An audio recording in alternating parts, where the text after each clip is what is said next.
Hello everyone, Charles Watts here. It is Thursday. I hope you're all well, wherever you're watching or listening to this episode of Inside Arsenal. Around this wonderful world of ours, we are just 2 days away now from the weekend. From Saturday, of course, Arsenal aren't in action until Sunday. We've still got to wait another 24 hours until that slightly scary trip to Goodison, when you factor in Arsenal's recent results when they've gone to the blue side of Merseyside. Even though Everton have been rubbish over the last 5 years, Arsenal still managed to not win in 5 years at Everton, losing 4 and drawing the other of their games. Hopefully, they can get rid of that hoodoo this time around, go up there and get a little bit of revenge from what happened at Goodison last season in Sean Dyche's first game in charge. So we'll have a big look at that in today's episode. We'll look at the latest team news from both sides ahead of that game, some of the big decisions facing Mikel Arteta. We've got your questions and comments as well. But I wanted to start today on talking a little bit about Thomas Partey. He is in the news once again in terms of his future, again being linked with a move away from Arsenal. Of course, the transfer window is now shut, so it's not going to be for now. It would be potentially for January. The big news doing the rounds in Italy once again is that Thomas Partey has now moved further up the priority list of Juventus because of what's going on with Paul Pogba at the moment, who, of course, is potentially facing a big ban after failing a doping test over in Italy after Juventus' game against Udinese, I think it was. And the reports are saying because Juve are suddenly facing up to the prospect of not having Paul Pogba, that Thomas Partey, a player they were looking at in the summer, has now moved up to the top of their priority list, and that they will be potentially moving for him again. Some of the reports even saying that personal terms already agreed with Thomas Partey. Now, from my point of view and from my understanding of the situation, that is not the case. Juventus was certainly interested in Thomas Partey this summer. There was definitely interest from Saudi Arabia this summer in Thomas Partey. But as I've reported previously, Partey's priority has and remains been on staying at Arsenal and being part of this team, playing in the Champions League with Arsenal. That's why he signed for the club and came from Atletico, took that decision to come from Atletico, who were a Champions League club. He took that decision to come to Arsenal, who at that time weren't. He wanted to get this team back into the sort of elite of European football, and they've done that. He's done that. He's helped do that, and now he wants to be a part of it going forward. So it remains to be seen. Look, if Juventus come knocking, I cannot envisage, and this is opinion now, this isn't fact or based on information, but I cannot envisage any way if Juventus came in and slapped down some decent money for Thomas Partey in January that Arsenal would consider it. Come the summer, that might well be a different situation. Thomas Partey will be 31 in June. He'll have a year left on his contract in the summer. You know, as Arsenal were potentially, they weren't trying to, they weren't actively looking to sell Thomas Partey this summer that's just gone. But if a good offer had come in, it would have been something they would have potentially, considered. They definitely would have thought about it. And they were open to it, but weren't actively pushing for it. I think 12 months down the line, next summer, I think that will be exactly the case again, because I haven't heard, not saying there isn't, but I haven't heard there's been any sort of contract talks with Thomas Partey. We know he's had these sort of long string of injury issues since he's been at Arsenal. He's injured at the moment, of course. And so at the end of the season, if someone does come in and slap some big money down for Thomas Partey, then I'm sure it probably would be something that the club would sit down and discuss. And that's not saying they would accept it, but it's just a business thing, isn't it? It just makes perfect sense, because considering his age and considering his contract length and his long list of injury record. But January, it would be mad if Arsenal were in contention for major honours in come January, which we certainly hope they will be at that point in the season. Then it wouldn't be something you would even consider selling a player as good as Thomas Partey, as important as Thomas Partey, as versatile as Thomas Partey. It just wouldn't make any sense whatsoever. So I wouldn't be too worried about these Juventus links right now. Thomas Partey's focus is very much on Arsenal. It has been very much on Arsenal throughout the summer, and I'm sure that will continue throughout the coming season. Okay, let's talk about Everton now this weekend. Mikel Arteta pictured in training yesterday, all smiles ahead of that game at Goodison Park. I'm sure he is very aware of this record that Arsenal have, the Everton hoodoo that Arsenal have. The last 2 years have been so mad when you look at Everton's record, sort of up to and beyond their games at home to Arsenal, just losing, bang, Arsenal come around, suddenly they win out of nowhere, and then they start losing again straight afterwards. It's been that way for the last 2 seasons. Arsenal have got to find a way of being able to deal with what Everton are going to throw at them at the weekend. It's no secret. We know what's coming. It's going to be a highly physical, highly intense game. Arsenal have shown that they can cope with these sort of games before, but just recently at Goodison Park, for whatever reason, it's been a little bit different. Last season, the midfield was an issue. Everton dominated that midfield. That midfield trio of Guy, Anana especially, who was brilliant on the day, Decore, they ground Arsenal down in that game. And they weren't miles better than them by any means, Everton, and they ended up snatching it with a set piece with Tarkowski scoring. But the midfield ground Arsenal down. They got control of the game. They didn't let Arsenal play. And Arsenal have got to show they can counter that this season and still be able to play their sort of football. So they've got to grow into the game. They've got to not give the Goodison Park crowd anything to really get stuck into as well, because last season that happened. You could sense it at the start of the game. The Everton fans were nervous. By sort of half time and early on in the second half, the Everton fans could sense they were very much in the game and they had a chance of winning it. And the atmosphere just really, really turned and they got behind their team. If Arsenal can get into the game early, sort of kill the crowd a little bit, and then hopefully they can go on and sort of show their quality. So Mikel's got some big decisions to make, I think, when it comes into going into this game and how he sets his team up. And I think rotation is going to be such an important factor of not for Everton, but for the coming week, well, for the coming month, really, up until the next international break. He's had it fairly easy since the start of the season to now. It was just one game every weekend. You could just focus on that. You didn't really need to rotate. You didn't need to give everyone minutes. I think that's very, very different from this point forward. In the next 7 days, from Sunday, Arsenal go Everton Sunday, PSV Wednesday, Tottenham the following Sunday. 3 games in 7 days. And then that continues with the Champions League, with the Carabao Cup. Mikel said himself the other day, he said, look, September is going to be very different, he said, when he talked about people getting minutes. And, Emil Smith-Rowe, Leandro Trossard, Reece Nelson, Fabio Vieira, these sort of players, they need to start playing. Arteta's got to show that he can give these players minutes, because they need to be able to get to a sort of level where they can come in, feel confident, and show that they can really help the team at the moment. Fabio Vieira has been doing that recently, but the other players also need to be able to give them that opportunity, because they're going to be so important. Last year, Arsenal were out of Europe pretty early, very early, too early. So they didn't really have to worry about rotating too much. The previous season, they didn't have Europe, so they didn't have to worry about rotating at all. This is very, very different. If Arsenal want to go deep into the Champions League, if they really want to compete with Manchester City, they need a squad, and Arteta needs to show he trusts the fringe players, because he can't run everyone. He can't run that 11 into the ground. He cannot just play them every single week, pretty much the same 11. He needs to make changes, and he needs to keep everyone in the best possible shape. So he's got to show that he trusts players like Smith-Rowe, like Reece Nelson, those sort of players, to come in, share the workload, give Saka a rest if needs be, give Martinelli a rest if needs be.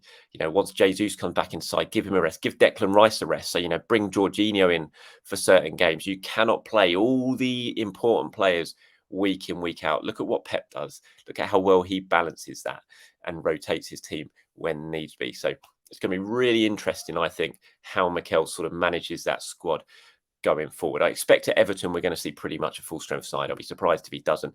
But players like even Cedric Suarez, for example, who I think we all thought had gone, Mohamed El Neni, they're here, they've stayed. Cedric Suarez has stayed. So if he needs to be used, then use it. I'm not saying throw Cedric Suarez in against Tottenham next weekend or something like that, obviously. But, in the Carabao Cup, if he's there, if you've got an opportunity to rest one of the main guys, then, you've got to show these players are being paid big money.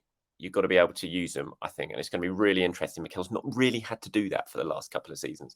And I'm really intrigued to see how he sort of balances that going forward. Team news-wise against Everton, Arsenal are in pretty good shape, to be honest. Gabriel obviously was the big sort of injury scare during the international break after that injury thigh problem he picked up against Bolivia in the first game, but he came back, he started, he played the full 90 minutes against Peru. So Gabriel should be fine. And I think he'll be really, really important against Everton as well. So Gabriel's good. Obviously, there's no Thomas Partey at the moment with the injury he's got, no Urian Timber. But aside from that, Arsenal are in pretty good shape. When you look at the Everton injuries at the moment, Dominic Calvert-Lewin has been out.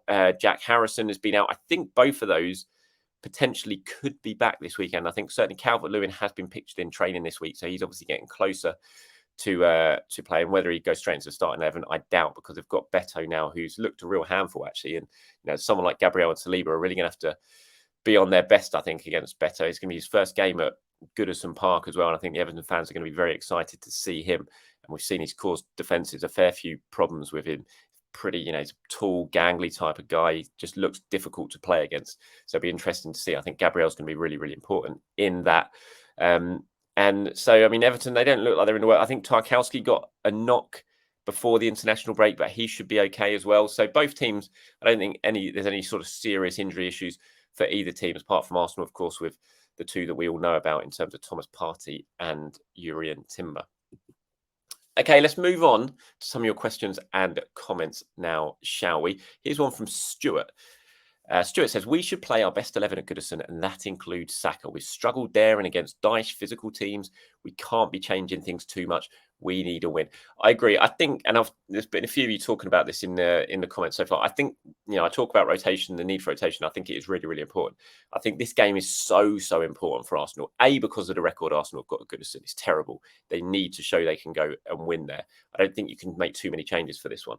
But B, I think also just momentum-wise, after what happened before the international break, getting the win they did against Manchester United is so important to back that up this weekend, especially with Tottenham looming large the following weekend. I think this is a really, really important game for Arsenal. It's a place we know they struggle at.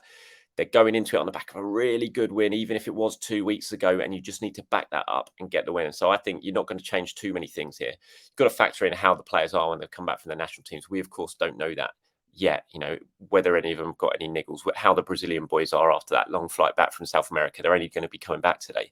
So obviously that all needs to get assessed, and the medical team need to go over those sort of things with the players. But if everyone's okay to play, I would be playing a very, very strong side against Everton. I wouldn't be looking to rotate in this one. I'd be arguably looking to rotate more against PSV in midweek in the Champions League than I would against Everton for this game, because I think this one and then Tottenham next weekend are so important to how Arsenal start to the season is going to be viewed. Here's one as well. It says, hello, Charles. Nice show. I had a look at the Germany-France highlights, and Kai was playing in the right 8 position. He looked very comfortable receiving the ball when he had his passes well worked out.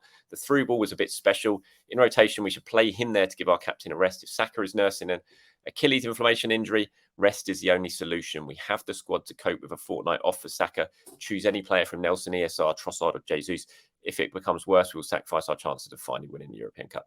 Yeah, I mean, Saka's going to be interesting. If this Achilles injury is something that is truly having to be managed week in, week out, then that his minutes, his workload is definitely going to have to be managed. Hopefully it's not that bad. And we know with Saka, he just does tend to play. And Mikel, if there's one player he doesn't really rest, it's Bukayo Saka. That does need to change a little bit this season. As I've said, I think it's going to be really, really crucial. And you've got to pick and choose your moments to rest Bukayo Saka. I don't think Everton away is one of them. I think you play Saka in this game. I know he's not been at his very, very best so far this season, but this is going to be a difficult game for Arsenal away from home. And I think you need to have your best players on the pitch to win this one. And so I'd be playing Saka. I know he's going to get kicked. He's definitely going to get targeted. We saw it last season in the Everton game, and I'm sure it's going to be no different this season. But I'd still be playing Bukayo Saka in this one. And I'd be picking and choosing some of the other games to manage his minutes.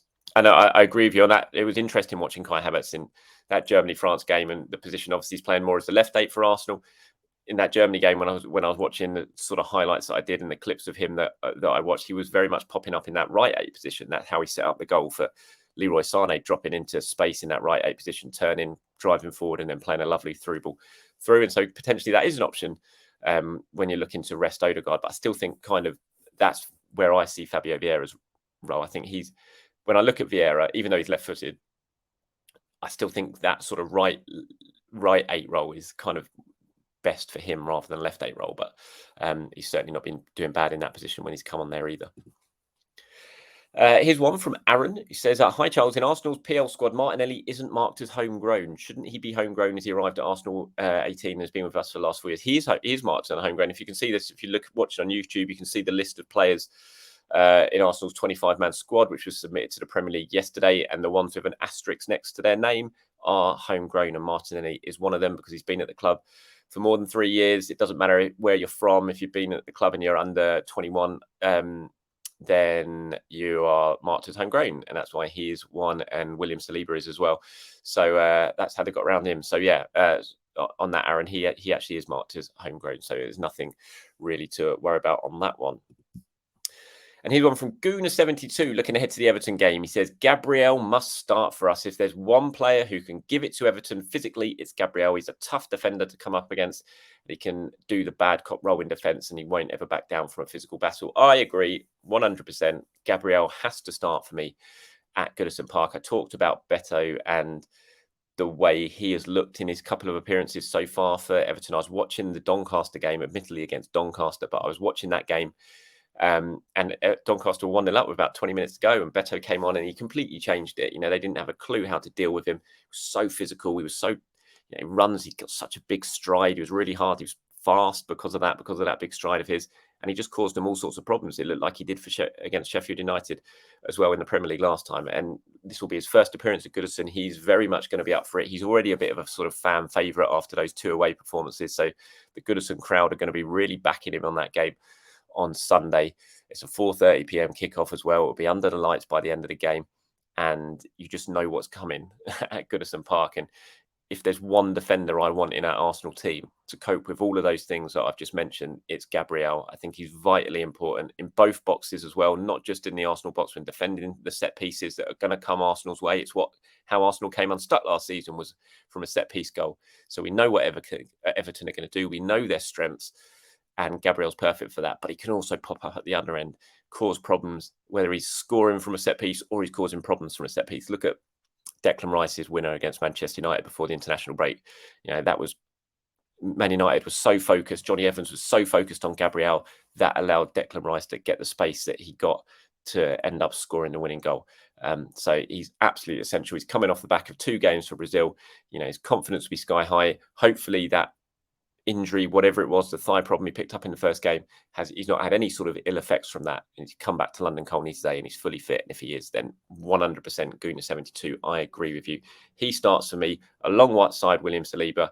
We'll have Ben White at right back. I'd play Zinchenko, but again, given what Everton are going to do, given the threat we know they're going to possess and how they're going to play, it would not surprise me at all if Tomiyasu comes into contention for this game as well. But we shall wait and see. And maybe that's something I'll discuss in tomorrow's episode. That's it from me, everyone. Thank you very much for your time. As always, really do appreciate it. Any questions or comments you've got, who you want to see start against Everton, what sort of team selection should Mikel Arteta go for at Goodison Park? Let me know, as always, in the comments below. And I'll try and include some of those into tomorrow's discussion. Have a great day, everyone. I'll speak to you very soon.